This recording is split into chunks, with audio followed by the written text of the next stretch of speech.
What's up, YouTube? Sticks and Seams 25 coming at you with another video. I'm going to do a mail day recap. It's about 3 weeks worth of mail here. If you saw my last video, I wasn't feeling so hot. I had some then. Feeling better now, so I figured I'd try and get it on out there. So if you see me looking down, it's because I was actually smart enough and wrote it all out this time so I could actually sound a little more educated when I spoke about my cards. Other than just, what I like. Wanted to give you some odds and some basic stuff about the cards, so I'll just kind of hop right into it. Up first, I have a 1996 Leaf Limited Pennant Craze Griffey. These are really cool cards. They're all serial numbered to 2500, die cut. The pennant is actually felt. Excuse me, so I'd recommend going out and getting your player. They're just a cool card, different kind of card. I got a 97 Donruss Preferred Stairmaster Griffey. The little mirrored triangle is in his gaze. So we're looking at 1500. These are numbered to. One of my favorite insert sets of the 90s. 1997 Fleer Showcase Diamond Cuts Griffey. Always wanted it, always got outbid, wasn't willing to go as high as they were going for, and patience is a virtue because it paid off. This one ended at an arbitrary time during the week at like 1 o'clock, 1:30 in the afternoon while I was at work, and I got it for half the price that all the other ones sell for. So it's a gorgeous card. Those are a 1 out of every 20 packs, those diamond cuts, and a lot of big stars are in it. There's a Jeter, that's probably the second most expensive other than the Griffey. Tony Gwynn, Chipper Jones, Piazza, I believe, Frank Thomas. So if your player's in it, go get it. It's a really cool card. You won't be disappointed. This is an interesting card because it's not going to look like much when you see it. And then I'm going to tell you what the odds of it are, and you're going to be like, wow. So we got a 1998 Pacific Paramount Cooperstown bound Griffey. We got all the gold foil and the standard Griffey picture. It's a nice card, but it's not jumping off the camera at you here. Then I'm going to tell you, these are 1 out of every 361 packs. So it's probably a case hit. I'm not sure how many packs were in each box, but at that odds, it's very rare. It's 90s, which makes it even more rare because of how many cards they pumped out in the 90s. And I would highly recommend going after your guy if it's there.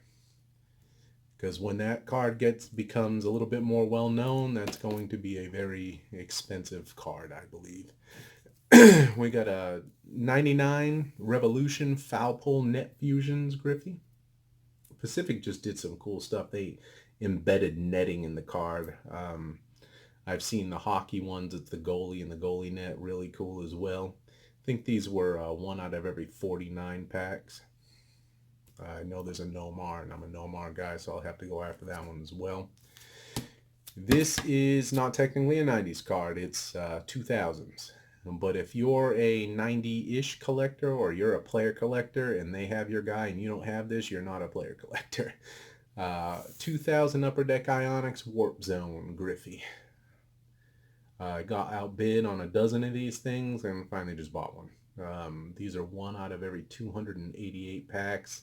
Camera's not doing it justice. You can kind of pick it up, but it does have like a refractor-ish foil look to it.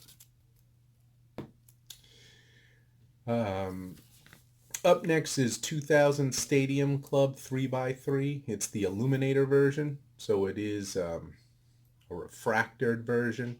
And these cards are 1 out of every 144. The back, I notice you can see it better.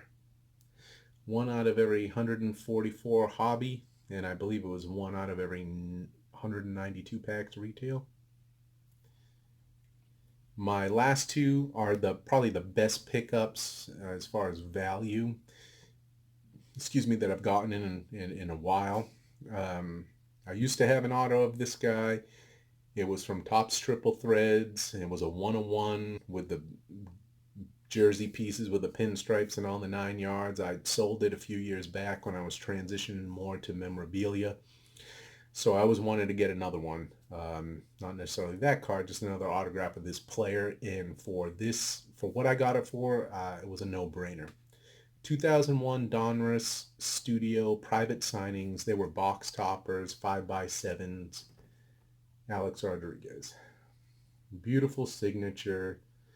I know it's a little oversized, so it's going to be a little tougher to store, but it's a beautiful card, and for less than 25 bucks shipped, how could you not? Lastly, one of my favorite purchases in a while, we got the 03 Upper Deck Ultimate Signatures, Nomar Garciaparra. I think it's numbered to 125. Yeah, 125. And you've heard me say it before if you watch my other videos, Upper Deck, it's a travesty that they cannot make baseball cards anymore because, in my opinion, their product just is far superior to Topps.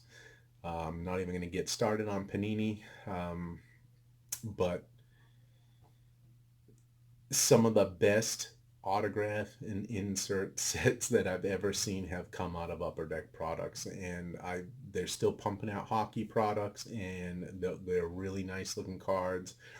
I wish Upper Deck could find a way to get back into it and create a little parity with Topps kind of controlling the market, in my opinion. They put out some gorgeous products like Dynasty and such, but they put out some dud products, and nobody wants to spend $100 to pull like a Cedric Mullins autograph. No offense to Cedric Mullins. I'm sure there are collectors out there. I would just say the vast majority of you would be quite upset dropping $100 on a box just to get that. So I'm going to leave it at that. That's it. That's what I picked up over the past 3 weeks. I'm going to keep putting out some content. I think I'm up to like 30, 31 subs now, so thank you to each and every one of you. And I enjoy making the videos, and I really am looking forward to doing a memorabilia showcase at some point. Maybe later on down the line, if I get to like 100 subs or something, do a little contest, show the memorabilia room off, something like that. But again, thanks for watching, and have a good one.